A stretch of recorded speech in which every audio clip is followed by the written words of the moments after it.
Okay, so I have been working so hard on the renovations of this church that I've kind of let my personal appearance go because I'm trying to put priorities in line in order. And truth be told, the renovations on this church seem to be more important than my own appearance in this season. But it is definitely time to clean myself up, present myself as presentable and holy unto the Lord. So that's what we're going to work on now. But I got sidetracked, happened to do a bunch of cleaning, and so I haven't gotten my shower yet, but it was just as well because in the meantime, the Lord kept impressing upon me that I need to clean up first as far as my hair and stuff. So, we're going to work on that. Yep. Whew. Plus I've been kind of on the fence about cutting my hair. I kind of wanted to grow it out. But I was reading along in scripture and I realized that that's not really, I don't know that it's any kind of a sin for a man to grow his hair out, but the scriptures speak against it for sure. That a man having long hair is not presenting himself in a manner in accordance and consistent with a disciple of the Lord. So,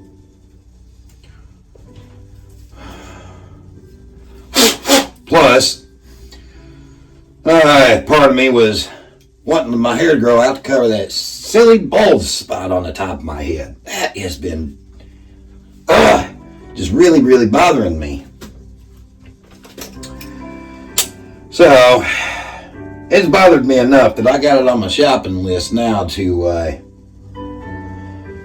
see about finding something for that. Maybe some Rogaine or, I don't know, something for men for hair growth. We'll see. Because even once I cut my hair, it's not like it's going to make the bald spot disappear anymore. I don't know, it might even make it pop out worse, but I want to be presented in an honorable manner, in a holy manner before the Lord, and before the men and women, children, whatever, that the Lord calls me to minister into. Psalm 91, verses 3 to 4. Surely he shall deliver you from the snare of the fowler and from the perilous pestilence. He shall cover you with his feathers, and under his wings you will take refuge.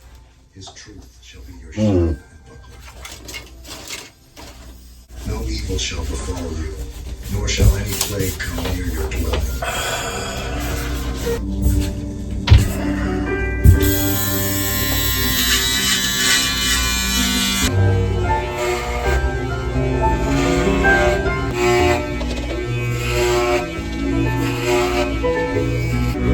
Alright, how's that?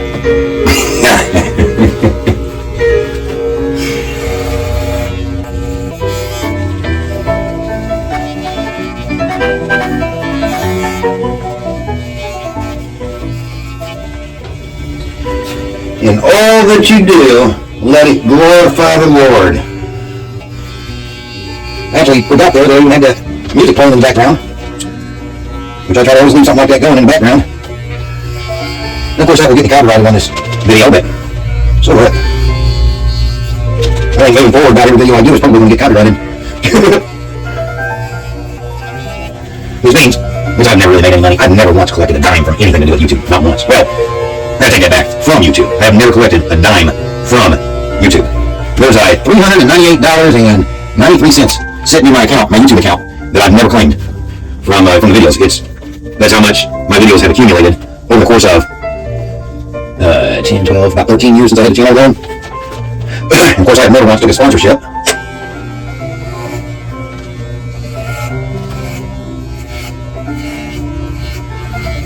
doesn't tell you that because I want y'all to know what you mean to me.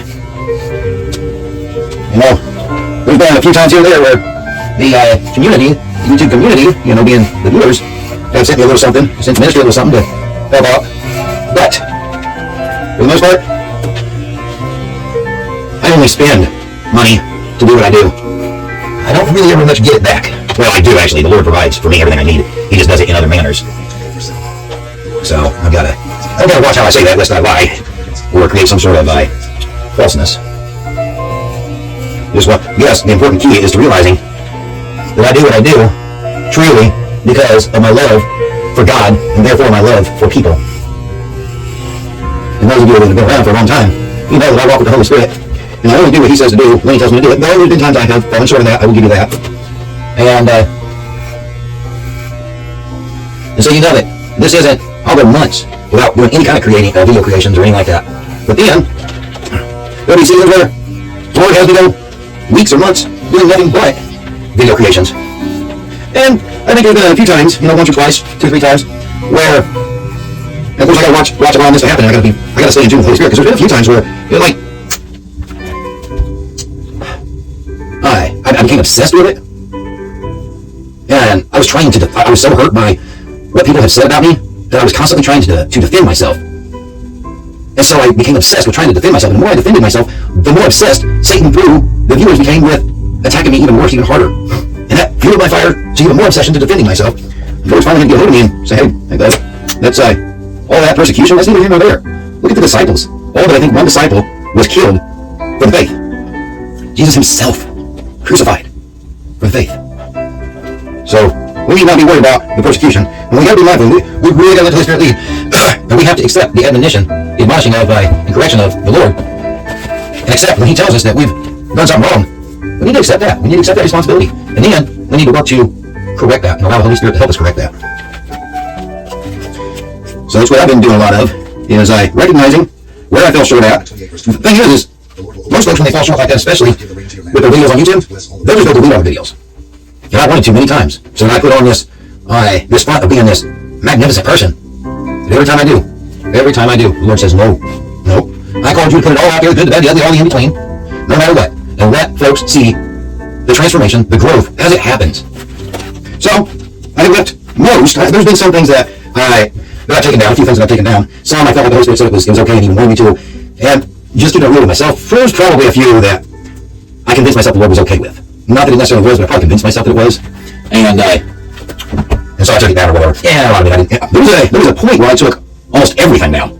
The Lord was He was on me on that one. He was not happy. And I didn't take it all down, but I put everything private. Put all my videos private. He was not happy. And He told me to correct that. And so I did. And as a result, a lot of my older videos look like they was more recently created for some reason when I remade them public. Even though I never deleted them from YouTube, they was always on YouTube. By making them private and then turning them back into public, on a lot of them it seemed to change the upload date. There was at least one or two that I had put on in somewhere around 2012 and it showed the upload date as like 2023. But anyway, I get on to this. Get this done. I'm stand here. I'm gonna get my shower and get into that study and finish this deal I'm working on for y'all.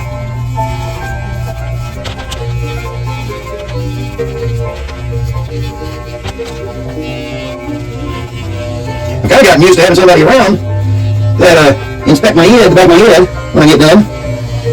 But I'm not going around this time. So, we just do the best that we can do, and whatever those eyes don't see in the back of my head, well, it'll just get left.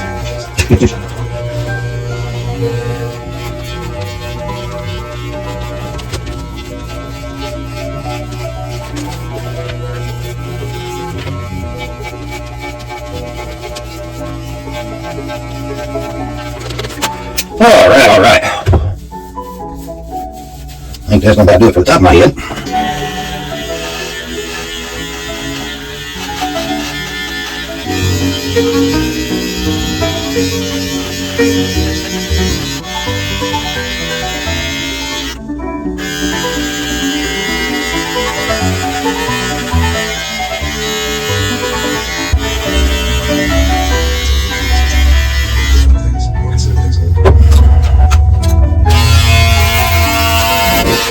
All right. Well, y'all think? Yeah. I don't care what y'all think. Actually, I kind of do, because the Lord tells us to make ourselves presentable. If I don't look presentable, then I need to know that. If I don't look like somebody that is justified by the Lord to bring His holy word, then I definitely need to know that.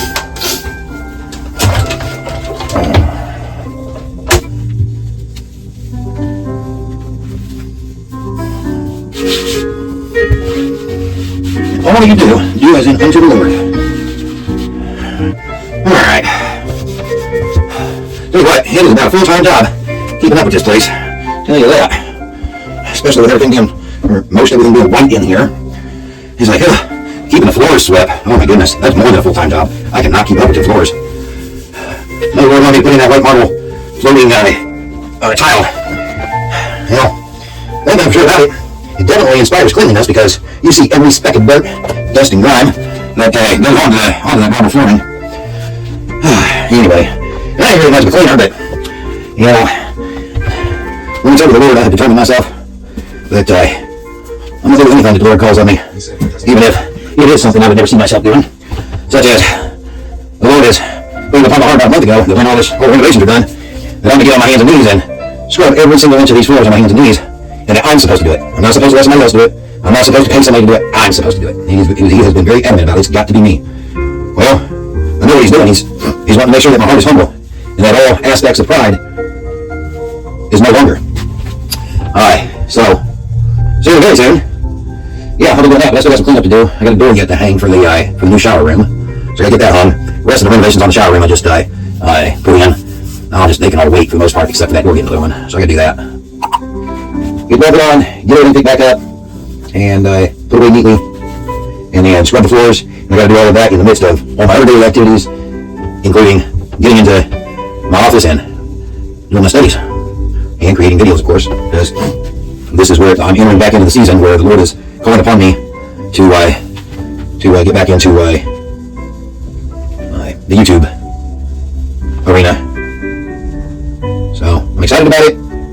Yet at the same time, you know, I'm excited about it because it's what the Lord's called me to, and I know that if it's what He's called me to, then there's a reason for it. And even though I may not ever know it, can't see it, may never know the name, I know if He's called me to it, that somebody's getting something from it, and souls are being transformed. Lives are being transformed. Outside of that, though, I gotta be honest, I'm not really a big fan of doing the whole YouTube thing. I'm gonna continue it because that's what the Lord's called of me. But I just feel like if it wasn't for the souls, I mean, of course, that's the most important thing. But on a carnal level, outside of the spirit level, because I absolutely want to be in the spirit level. There's so much more peace there. But in the carnal level, it's like I have to be out here running businesses and making money, and I got all the equipment and trucks, different kind of trucks to do so with. That's for sure. You know, yeah, I got all the equipment to probably start up potentially 3 or 4 different kind of businesses all at once. But yet, here I am. The Lord's called me to this instead. It's kind of comical because I have everything I need to run like 3 or 4 different businesses. Yet I'm sitting in here eating random noodles on a table basis, struggling because this is what the Lord's called me to. Oh, I love you, Lord. It's kind of like, but you know, doing this though is where the peace is. It is. It's where the peace is. You know, I'm almost 42 years old. How much longer do I have left on this earth? If I'm just absolutely blessed beyond means, I'll have another 60 to 70 years on this earth. Then more realistically, I probably got somewhere around 30, give or take. Psalm 91 verses 3 to 4. And if 40 to 50 years, Deliver you from the snare of the fowler and from the perilous pestilence. He shall cover you with His feathers, and under His wings you shall take refuge. His truth shall be your shield and buckler. hope you all hear that. But you know, this 40 years, give or take, that's left on this earth. Oh my goodness, it's insignificant. It's trivial compared to eternity. So why do I want to bog myself down with starting businesses and making money? Yes, I want to leave an inheritance to my son, and it's even biblical to leave an inheritance to your children. But there has to be a median there between leaving an inheritance and going out to make money just so you can have bragging rights and all the different things you own and this and that, and go and show off, buy everybody's whatever at wherever, and it's just humanly, I'd rather be out there working my equipment. I mean, I really enjoy working my equipment. I enjoy construction work. I enjoy construction work. I really enjoy demolitions. I enjoy towing. And aside from that, I've got the trucks to do all that with. I've got a truck to move mobile homes with. I've got a 2-ton service truck with a utility bed on it to haul all tools. It's got a welder, generator, gas-powered air compressor, acetylene tanks and stuff in there. I've never once worked that truck. I've set it up, but I've never once worked it. My mobile home's over. It just sits there. These trucks, well, I said I've never once worked it. I've used all these trucks, but the use of these trucks have only been for ministerial use to help others. They don't really make any money with any of the trucks. But if I wanted to make money with them, I could start a mobile home moving business, employ a bunch of people, and let them run that. Start a construction business, demolition construction business, let somebody take off in the 2-ton utility truck. I could start a tow truck business, let somebody take off in the roadback and another one in the Jimpo truck. I could start a moving business with a box truck. I could even start some sort of party line with a bus out there. It's actually set up just for such a thing. So that's 1, 2, 3, 1, 2, 3, 4, 5. Yeah, I've got the means. I've got the equipment. I can start 5 separate companies right now. But instead, the Lord has instructed me to use that equipment only for His glory, only to help others. And He's instructed me to dedicate myself fully to the ministry. I'm not sure why I'm sharing all this with you. It sure wasn't my intention, but here I am, standing in the bathroom, still in my night clothes, sharing all of this with you. Lord, it's up to you how much of this actually gets put on there. But you had me to speak it, so I'm going to assume you want it all put on there. Okay, alright, I gotta get in that shower. That's 1, 2, 3, 4. Make the way walk through the valley of the shadow of death. I will fear no evil. For you are with me. Your rod and your staff guide me.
Isaiah 49, verse 16. See, I have inscribed you on the palms of my hands. Your walls are continually before me.